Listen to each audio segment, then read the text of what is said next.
Commissioner Rawalpindi مستعفی بھی ہوئے ہیں اور کہا جی کہ راولپنڈی ڈویژن کی جو سیٹیں ہیں وہ ریگڈ ہوئی ہیں اور اس میں آپ کا نام اور چیف الیکشن کمشنر کا نام نہیں. میرا کیا تعلق ہے الیکشن سے؟ یہ انہوں نے نہیں بتایا، بس صرف آپ کا نام کہ یہ دونوں جو عہدیدار ہیں یہ ملوث ہیں.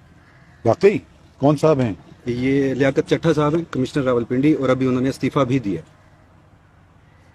اگر ان کے پاس کوئی ثبوت ہے پہلی بات تو بتائیں کہ جی الیکشن مینوپولیٹ ہوئے ہیں اور اچھا اس میں چیف الیکشن کمشنر اور چیف جسٹس پاکستان کا بڑا کردار ہے.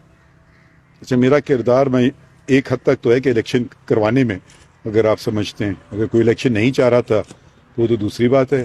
الیکشن تو کروائے نا، وہ تو ہم نے سپریم کورٹ کے حکم پہ وہ. نہیں، ہم نے حکم نہیں دیا تھا. میں واضح کر دوں، آپ لوگ بار بار یہ کہتے ہیں ہمارے حکم پہ. ہم نے دونوں جو تھے آئینی عہدیدار صدر پاکستان ہیں اور دوسرے الیکشن کمیشن آف پاکستان، وہ بھی ایک آئینی باڈی ہے، تو ان میں آپس میں بحث چل رہی تھی کہ تاریخ کون دے گا. تو ہم نے یہ کہا کہ آپ جا کے فوراً بیٹھیے اور اس کا تصفیہ کیجئے اور تعین کیجئے تاریخ کیا ہوگی، ہمیں آگے بتا دیجئے.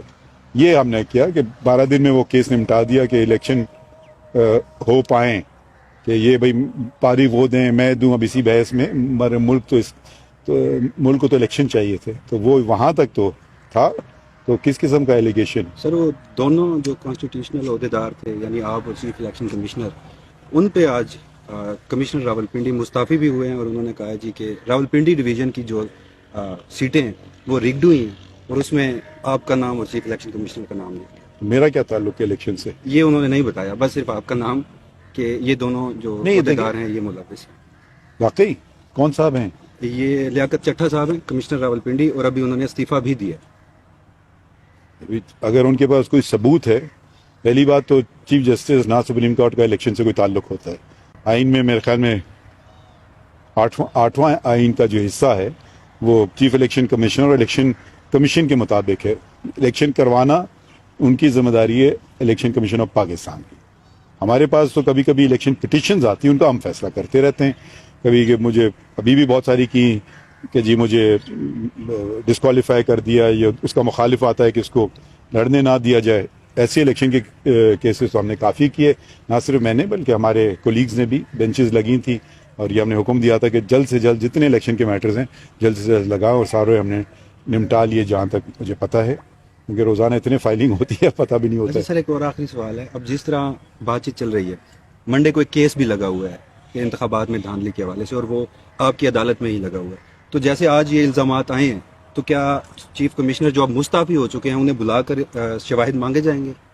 یہ پہلی بات تو میں جو کیس لگے ہوئے ان کے متعلق میں بات نہیں کرتا ہوں. جو کیس فیصلے ہو جاتے ہیں وہ پھر پبلک پراپرٹی بن جاتی ہے، اس پہ آپ بھی رائے دے سکتے ہیں، کوئی بھی رائے دینے کا. کہ اگر کوئی کیس آپ بتا رہے ہیں کہ لگا ہوا ہے پیر کو، تو آپ آ کے سن لیجئے گا کیا ہوتا ہے اس میں. مجھے نہیں پتا، میں تو ابھی تو میں دوسرے کام کر رہا تھا. ابھی میں لکھ رہا تھا وہ 62(1)(f) کا جو فیصلہ تھا، جس پر ہم نے شارٹ آرڈر تو ایشو کر دیا تھا، تو ڈیٹیل ریزنز کے لیے آ جایا ہوا تھا. مگر کیونکہ یہ ادھر کام ہو رہا ہے، ان کو ذرا میں دیکھ رہا ہوں کہ ٹھیک جلدی ہو جائے. کیونکہ کوشش کر رہے تھے کہ جیسے ان نے بتایا 23 مارچ ایک بہت ہی سگنیفیکنٹ دن ہے پاکستان کی تاریخ میں، تو کوشش یہی رہتی ہے کہ کام ہم کریں جلدی سے جلدی.